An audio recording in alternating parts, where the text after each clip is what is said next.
欢迎收看我的48小时泉州 vlog。簪花安排了，姜母鸭也吃了，谁懂啊？差点就不想走了。半城烟火半城鲜，这烟火的闽南美食非常值得来一趟。现在跟我一起逛逛这座宝藏的城市吧！我是带你旅行逛吃的文文，记得订阅开启小铃铛哦。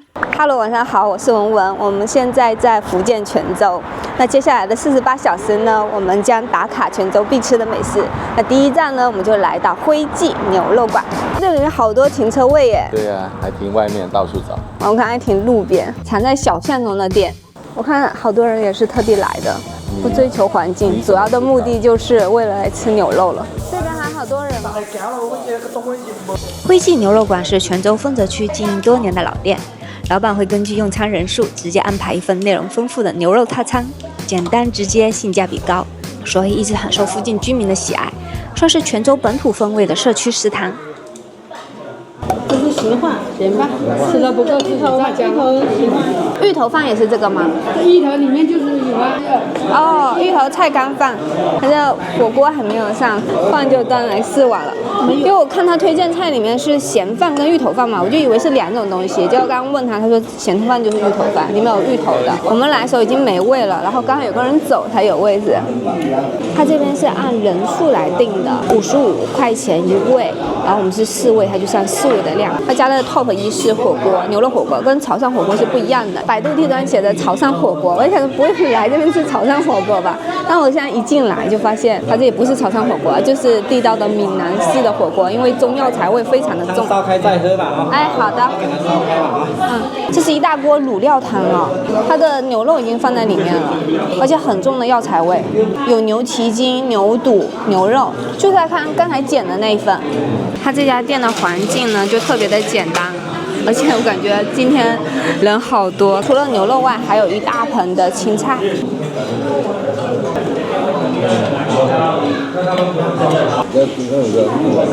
它牛肉瘦的部分是一丝一丝的，然后靠近筋的部分就很有嚼劲，很有胶质感。它这个肉呢吸满了汤汁，它炖的已经很烂了。短短的。我们从广州今天早上10点钟开到刚才几点？6点半。刚到，然后酒店停车停下来，还没有上楼入住就先来吃了，太饿了。这个汤喝起来很明显就加了好多香料跟中药材，但是真的好咸。我们还加点了牛肉羹，它这个牛肉羹是加进去的，跟我想象的很不一样哦。牛肚，然后这个是牛肉羹。牛肉羹好多，牛肉羹好滑，夹都夹不起来，要用勺子。这个牛肉羹呢，肉的含量要比淀粉高很多。你有没有吃过全淀粉的炸猪？我有吃过全淀粉的小猪肉。对，我有吃过一种全淀粉的小猪肉，就一咬进去后，里面竟然是包裹了一块小小的肥肉顶，震惊我10000年。它是牛肉羹的肉含量是很高的，然后咬起来呢没有肉质那种塞牙的纤维感，因为是新鲜的牛肉嘛，所以是有弹牙的感觉。我觉得它有点像我们家乡的那个纳底，区别就是我们家乡纳底是猪肉做的，这个是牛肉做的。关于泉州人吃牛肉的历史，跟海上丝绸之路啊，还有伊斯兰文化有很深的关系。在宋元期间，泉州作为东方第1大港，很多阿拉伯人啊、波斯的商人呢，随着海上丝绸之路来到了这里，并且定居下来。泉州的清境寺呢，是中国现存最古老的清真寺。他们带来的不仅是伊斯兰文化，他们还把处理牛肉跟吃牛肉的方式带到了这里。当时泉州的牛作为耕地的主要生产工具，所以大家吃的一般都是年纪上去的老牛，肉质就比较硬，无水长时间炖煮就成为了当时主要的烹饪方式。泉州又作为临海的一个城市，它的气候比较湿热，那本地人呢又会在卤水中加入当归、枸杞等中药材来一起炖煮熬制，慢慢的就形成这种独一无二的闽南药膳牛肉了。加点这个菜干，这个好像有肉哈。它跟我们在汕头吃的川菜不一样，它的味道会更偏重一点，它是甜咸辣的，酸味没有那么明显。芋头，这个特别像我们在马来西亚大三角吃的芋头饭，炒来住大三角的马来西亚朋友，你们如果有来泉州玩的话，一定要来试一下泉州的芋头咸饭，看看跟你们的大三角芋头饭有什么区别。来之前嘛，大家都说来泉州吃牛肉呢，不用纠结，你就直接点牛肉3件套就可以了，就是卤牛排、牛肉羹跟咸饭。但一进来的时候我就纠结了，因为它 top one 竟然是牛肉火锅，还送了一份橘子，多少钱？260块钱。这个价格你们觉得如何呢？其实我觉得性价比也挺好的，因为我们4个人嘛，我们现在锅里还有肉没吃完呢。我觉得它除了咸，其他都比较满意。然后你们在泉州有吃过什么好吃的牛肉店呢？都可以在评论区留言分享给我，因为我后面还会再来泉州。新来的客人你没得吃了，没有肉了。它只有牛鞭。我们今天住在丰泽的丽丰酒店，在万达广场这边。它这有多少平啊28。有一个躺椅，然后桌子，一个晚上大概260块钱。我们看一下厕所，这边有一个 mini bar。哎，我发现这种酒店它都没有冰箱，哎，这是为什么？然后这挂衣服的地方，这是厕所。这个毛巾有点旧啊，这毛巾还是果冻的呢。淋浴的。它虽然说是24年装修的，对不对？但我感觉还是很旧哎，挺旧的。太亮了，这边有纸。这个洗手台的旁边的污垢也没有洗干净。它这个丽丰酒店看上去旧旧的，然后这个玄圃那边也260啊。我原先想住玄圃那边的，但是因为那边没有什么吃的，我就住到丰泽这边来的。你们觉得这个价格如何呢？Hello， 早上好，我是文文。来泉州呢，有一个地方是一定要来的，那就是巡圃村。我们直接把车停在码头旁的地面停车场，大约4元每小时。它的停车场很长，是沿着这个一溜过去的。这里是码头。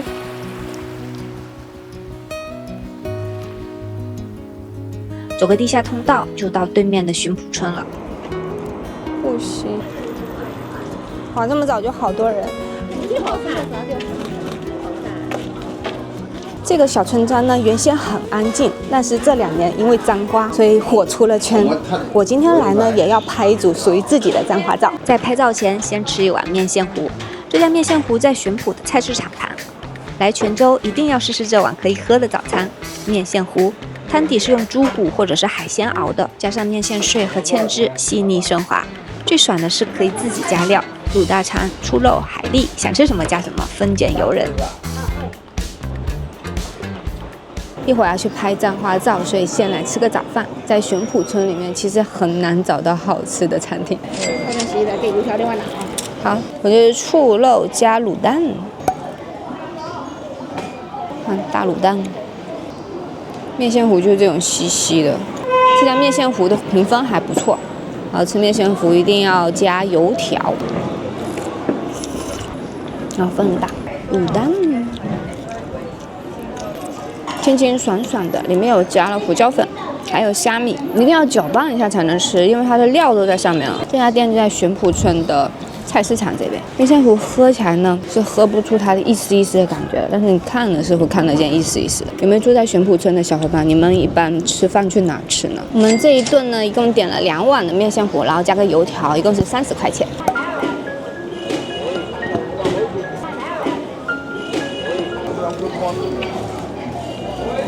这地瓜吗？挺好吃耶，炸着挺好吃，一个2块。里面是什么？就是没什么，就空的。空的。嗯。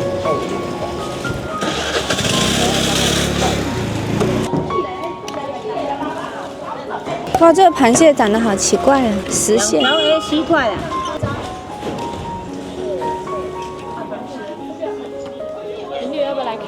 因为担心时间太赶嘛，所以我在网络上提前约好了这个专照跟摄影，一个人是399，还是团购价，然后有25张底片，3张精修，但是只有1套专照。我订的是这家店。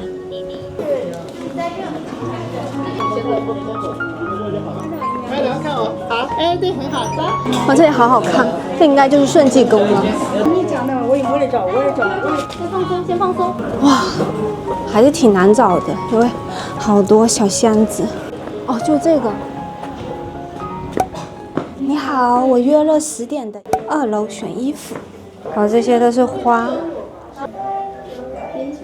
这里好多化妆间啊，还有免费寄包的。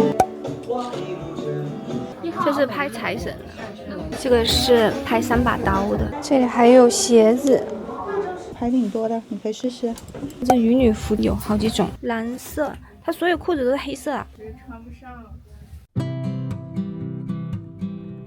然后你的妆是想要自然一些还是网感一些？自然一些，妆感要稍微浓一点点，因为镜头比较吃妆啊。1年4季中哪个季节最多人拍啊？其实节假日人都挺多的，相对而言可能夏天人不是那么很多吧，因为这边夏天还挺热的，觉得大家可能冬天会来的比较多吧。我刚进来的时候都是彰化店，对，好卷。现在打车的时候认识一个大哥，我觉得完全思想是不一样的。我们那边的思想就是考公，你要有一个稳定的一个工作和收入。你们这边就是做生意嘛。那有什么失败了再重新开始，就特别的豁达。听那个歌《爱拼巧克力》。再去拍照啦。闽南呢有3大渔女，玄普女呢就是其中之一了。她们头戴簪花，身穿斜襟的大具衫以及阔腿裤，方便日常劳作。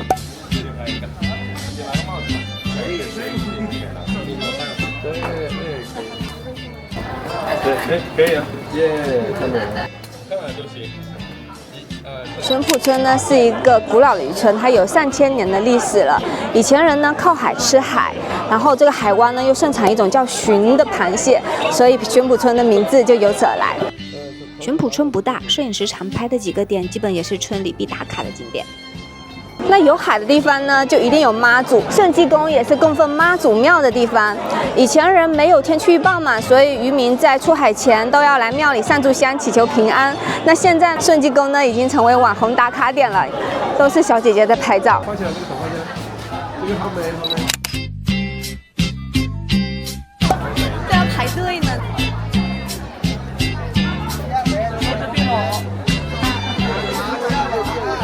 以前的簪花呢，除了好看，它还有更重要的作用，就是祈福。像出海的时候，簪花呢是为了祈求平安；节日庆典，簪花呢是为了讨个好兆头。久而久之呢，簪花就成了玄普村一个具有代表性的符号。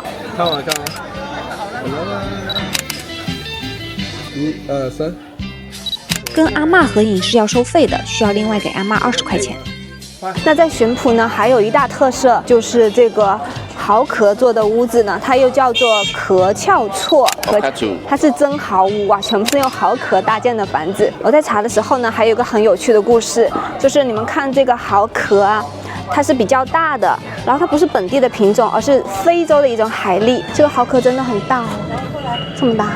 泉州在宋元期间是东方第1大港嘛，然后很多远洋的货船呢就把茶叶、丝绸、瓷器一路运送到非洲了。在返航的时候呢，船就空了嘛，重量可能经不起风浪，可能会翻船，所以在当时水手呢就把非洲的大海蛎壳作为压舱石运送回来。那回来以后呢，发现这个壳还挺坚固的，还可能用来盖房子。因为这个壳呢它是向下堆叠的，它有一个防止雨水堆积的功能，加上海边嘛，它气候比较具有腐蚀性，但是蚝壳呢，它本身是盖子嘛，它就不会容易腐蚀了。套餐是25张底片，不过摄影师通常都会多拍一些，额外的底片想要的话是10块钱一张。刚才摄影师跟我说呢，一天当中一般就是早上10点之前，然后下午3点之后特别多人拍。码头那边是下午3点之后拍夕阳比较好，那边人就很多。然后早上他们一般都是拍妈祖庙那边。刚才逛一圈下来，我发现这边的簪花店真的是很卷，妆造从40到100不等。我约的这个店呢，它的价格可能在这个村里属于中高端价格的。一路进来都199。这个麦当劳超美的。那在传统渔村呢，男人一般是负责出海捕鱼的，一去几天甚至10几天。那所以在村子里的通常看到都是女人在工作嘛，除了要照顾家庭外呢，可能还要下海捞螃蟹啊、挖海蛎，然后出售海产品。那簪花呢，它其实不是精致生活，而是辛苦劳作中的一个温柔体现。这个是多少钱1公斤啊？100啊1斤。70，还有海螺呢。它这买来可以去哪里煮？这边可以加工。哦，就买来去那边加工。今天从海里挖出来的吗？海蛎煎，1斤是多少钱？这都是你们自己去挖的吗？这个渔村你觉得如何呢？我跟我想象中不一样，因为我想象中可能是那种比较古朴的，一路进来全部都是杂货店。选照片是吗？对对对。最后还要回店里选照片精修，精修的照片大概15天才能拿到，底片是当天就能全给。我跟阿妈一起拍了，这个阿妈可专业了。刚拍完簪花，我们就要马不停蹄地转场到晋江去了，因为一会儿要跟我大学舍友聚餐。我的大学舍友呢是地地道道的晋江人。今天我们不看攻略，不看榜单，让当地人全程带路。停了4个小时，8块。我们现在就在张陵远华饭店，据说是晋江的老字号，是张陵村姜母鸭最具代表性的餐厅之一。这家店不是网红店，装修是老派的酒楼风格。姜母鸭一上桌，那个味道直接出来了，老姜、麻油、中药香，闽南味非常重。这里是它这个是不是叫鸭米血？对对，鸭米血，卤面，然后全部的卤面，反正下张泉哪里都有卤面，大家都说自己是我跟你讲哦，你不是要去槟城吗？槟城也是卤面哦。我是正宗的。这卤面应该是有加花生酱的。这泉州卤面跟莆田卤面像吗？有点像，有一点。还有五花肉跟面。它这个面呢，跟槟城的完全不一样，它这个汤更清一些，吃起来就比较浓稠，而且它这个汤里面有花生酱。然后泉州吃花生特别厉害。张陵村是专门做姜母鸭的。对对对，这一家也是。花园地家对啊。姜母就是老姜的意思。很好吃，都不高。这姜也能吃。对啊。方鸭嘛是姜母鸭的灵魂，方鸭跟普通的鸭子还不一样，体积比较大的，它的头上会有红色的肉瘤，看去凶凶的样子。因为它的肉质比较紧实，它又称为鸭中的走地鸡，愿弄健将。因为方鸭特别适合长时间的去炖煮，鸭肉炖得很软不柴，很入味。鸭肉是偏干香的，而且是越嚼越香。它这鸭肉吃起来是干香的，看上去黑黑的，但是它一点都不油腻。冬天来上这一口就比较暖，原地回血。这也是闽南特色鸭米血，它里面是糯米跟血。厦门姜母鸭会更甜，厦门比较甜口哈。泉州的姜母鸭会偏比较咸一点。干一点。我这边也有做成汤的吗？有做干一点的。做干的，这里也有。像这个是汤汁会相对多一点。我看西街他们很多博主拍的姜母鸭嘛，砂锅的，已经下面是焦掉的那种。这个是鲨鱼皮跟猪筋，还有这个醋肉跟五香卷，还有萝卜糕。泉州五香卷和马来西亚的五香卷是同源的福建菜。泉州的是以猪肉、马蹄为主，口感扎实；大马的则是以猪肉加沙葛为主，更清甜。它这里面有放马蹄是不是？对啊，所以我说这个跟漳州不一样，漳州的五香卷是纯肉的，然后泉州是有放马蹄，然后什么葱啊、肉啊，还有蚵仔煎呢。这个是芋圆，这种应该你们比较少吃。芋圆是什么？芋头做，然后这样炒，加那个蚝啊之类的。这比较 Q 弹，你试试看。好，它如果是整个是一个圆圆的球，很大个，是不是？然后切。很像皮做。我看过别人是来拌花生酱跟，它那个是一整个剪开，但是这个是下来炒，它都是标配就是包菜跟海蛎，海面还有芋头颗粒，像魔芋看着。对，挺好吃的。每道菜里面都有海蛎。今天这桌菜应该都是闽南人从小会吃到大的硬菜了。对，感觉每一样都囊括了。比较传统的，像比如说我们螃蟹哦，就2种哦，一种是清蒸哦，一种就是这种叫做炒的花菜炒小蟹的，就是这样哦。这花菜是这个季节刚好现在就有了。这个话也不会说。不会说，我是语言天赋没什么语言天赋的人。但是你有口音啊！我的口音很重，每次人还说你为什么要学台湾腔呢？福建人讲话就这样。那巡抚村那叫吗？鲨鱼皮。藕啊醋嘛，对吧？按藕啊皮的。藕啊醋。其实那个头鲨鱼皮一样，就像果冻。特别的焦，像甲鱼的边边都会。比如说赵丽颖一来，你看整个香花就红起来，全都。萝卜糕，入口即化，这个好嫩啊，这个很好吃啊。它特别好吃，它都已经做的像豆腐一样了。没吃过这种萝卜糕。刚才那顿饭呢，我们因为有9个人，花了700多块钱。那你们在泉州还有吃过什么好吃的店呢？都可以在底下的评论区留言分享给我。我们现在去泉州的西街逛逛，因为西街不好停车，所以我们就停在了外圈，约着小白车进去。小白车挺方便的，除了招手即停外，还可以专车直达。我也第一次坐小白。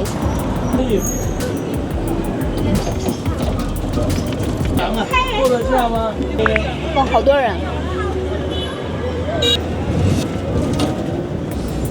就这种感觉，会像上头。有点像。西街，我们现在到西街了。西街的步行街其实就是西街中间大概500米的一段，从开元寺的南门一直到钟楼。这一段呢，也是整条西街游客最多、小吃最密集的地方。这边也有油甘汁啊，油甘汁不是潮汕特产。这里是泉州的开元寺，福建规模最大的佛教寺院，始建于唐代，已经有1300多年的历史了。现在是免费参观，寺内的古迹很多，最显眼呢就是这2座东西塔、镇国塔和仁寿塔。这里也是黑神话悟空的取景地，所以不少人专门来拍同款照片。我也有进步。树的你更拍吧，因为树你本来就踩的，走吧。从开元寺出来继续逛西街，游客是真的多。我们准备去有里咖啡馆看看那个很火的打卡机位到底是不是真的好拍。这是发酵的看会吧？哎，这竟然是甜的。有里咖啡馆在阿拉伯烤肉旁边的巷子里。在这里，20。这有里咖啡天台需要买咖啡才能上来拍，我们2杯买了54，它有好几层。它最好看的景色就在这边了，可以拍到西街跟2个塔。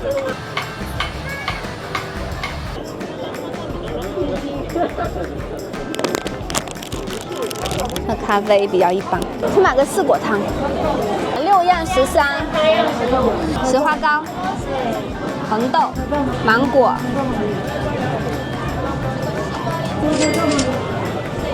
石花糕，凉粉、芋圆，跟在槟城吃的完全不一样。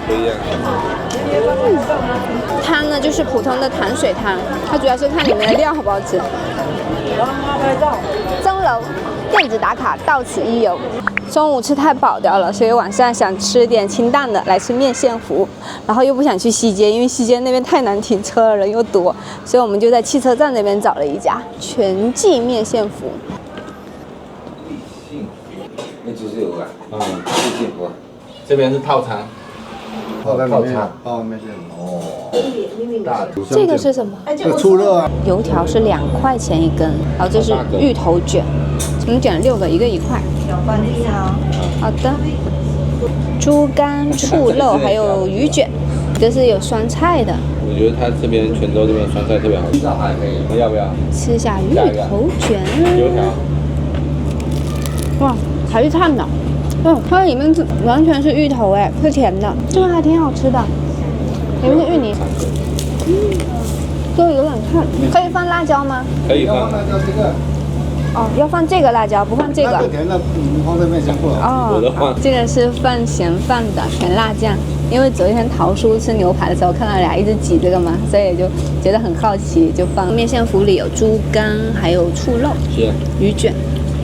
我昨天晚上叫了一个外卖，我说如果这个就是面线糊，那我就不想来，不想吃。猪肝。然后今天你带我来这一家，它的猪肝很嫩，美味，咬上去脆脆的，我觉得蛮好吃的。然后它是那种面线碎，清淡口的。那关于面线糊的故事呢，很多博主都有介绍过，就是跟乾隆爷有关的。乾隆爷是个吃货，他不仅是个艺术家，他也是吃货。就是说他下江南，然后跑到这个泉州这边有个秀才家，他问了也没什么吃的，结果人家是家徒四壁，但是他老婆聪明，就用吃剩的鱼骨跟猪骨熬制，然后面线糊的碎给他熬出来的。然后他吃完说龙颜大悦，说散好吃。它是有个名字的，叫珍珠龙须粥，但是他散完以后他忘记掉了，就变成面线糊了。大概也就是这个典故吧。虽然加了这么多料嘛，它其实不会油腻的，清清爽爽的，里面还有胡椒粉的味道。这个是谣言啊。是吗？史料记载乾隆皇帝没有到过泉州。那到底是谁来的？怎么样？好吃好吃。好吃好吃。一点味精都没有，都是用骨头这样下去煮。啊，我们都是新鲜的，年轻就知道。什么食材都要新，不买冰冻的，每那种来怎样吃啊？我的油条才很劲，肉都是买新鲜的肉来。加了油条特别好吃。然后这个故事的起源是，台湾一家卖那个龙须粥的，而且形象公司做的一个故事。乾隆也被做绝。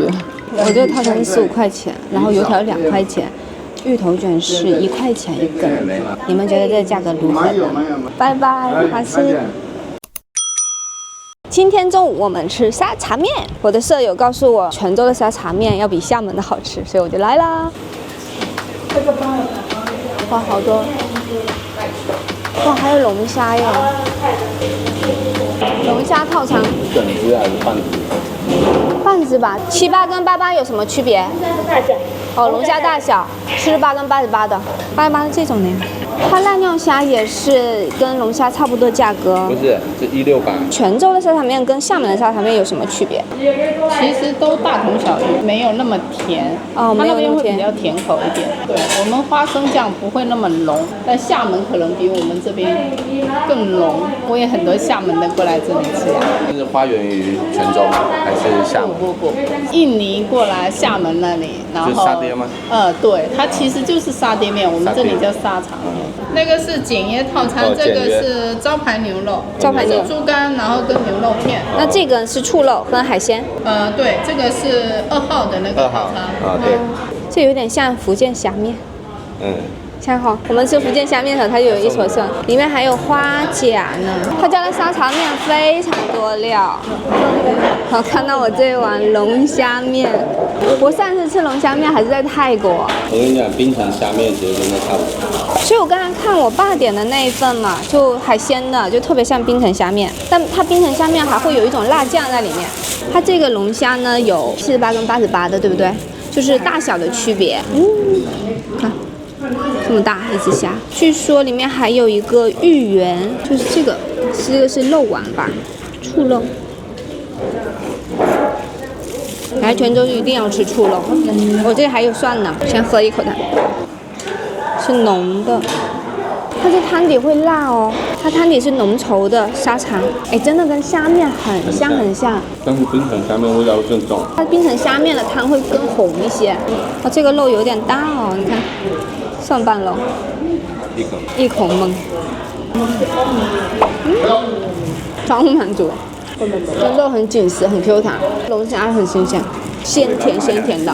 这个虾还有环呢，它面是这种粗的，这种面是不是在马来西亚叫环面啊？比较劲道。但是环面稍微会细。环面会有带一点点的碱味。就在大马现在，很多人吃的面都是双拼。这一碗非常大份。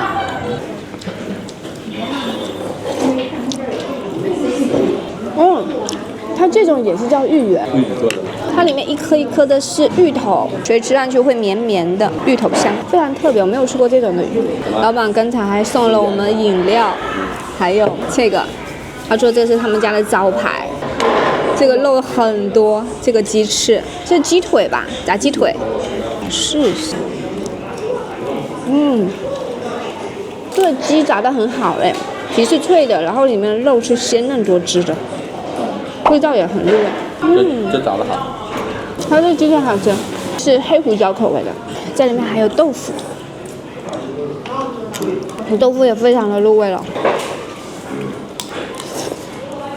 桌子上的醋都是永春香醋。永春香醋跟我们普通的醋有什么区别？很香，我来试试。很香，带点甜的味道。闻起来是有点香香的，不是很冲鼻的那种醋。知道我的。它的醋不冲也不刺激不呛，就是酸，然后带一点点甜。我这碗里面起码有7、8块的醋肉，每一块的醋肉非常大。桃叔点的是猪肝跟牛肉的，它的猪肝切得非常的薄。因为我吃猪肝非常怕没煮熟嘛，它这个薄的猪肝就不会了。猪肝很脆哦。对啊。之前时候开到槟城，我也非常对比的，我觉得会有可能。我们今天这一顿呢，一共吃了186块钱，一共4碗面。刚才老板送了我们2个鸡腿，但是实在是太不好意思了，所以陶师又跑去付钱了。他一个鸡腿是8块钱，一共16块钱。你们觉得这个价格如何呢？你们还在泉州有吃过哪些好吃的沙茶面呢？都可以在评论区给我留言，我下次还会再来的。吃的满身都是汗。这里沙茶面果然是很好吃。哎，我觉得我今天找的这家还是不错的，相当不错。泉州还是最好吃的一顿。它这外面是可以停车的。那泉州48小时美食之旅呢，也接近尾声了。但是这一次其实时间实在是太赶了，像西街啊，还有一些大排档啊，其实都没有吃到。应该还会来第2次的，因为泉州实在是太多好吃的了。如果你喜欢这期视频的话，请帮我点赞、订阅、开启小铃铛。我们下期见，拜拜。我问了2个 AI， 一个叫可跳错，一个叫可可错，还有一个叫我喝合错。那闽南语不是叫 okachu？ 错，那说明非洲那边的蚝都特别大。那我们去吃。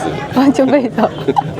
任贤齐耶，你知道我一看到卤面我就想到谁吗？岳经理，他以前是经常说他要吃卤面。如果说虾头熬汤，就是我们平时我自己煮菜也会啊，虾头下去炒一炒啊，然后你水倒下去那个熬，对啊，熬出那个汤，然后把虾头捞起来啊，然后那些汤就是啊，它可能是这样下的面就叫虾面是吗？他6月份在福建的是叫福建虾面。自愿服务，免费的茶还有旧衣服。这挺好的。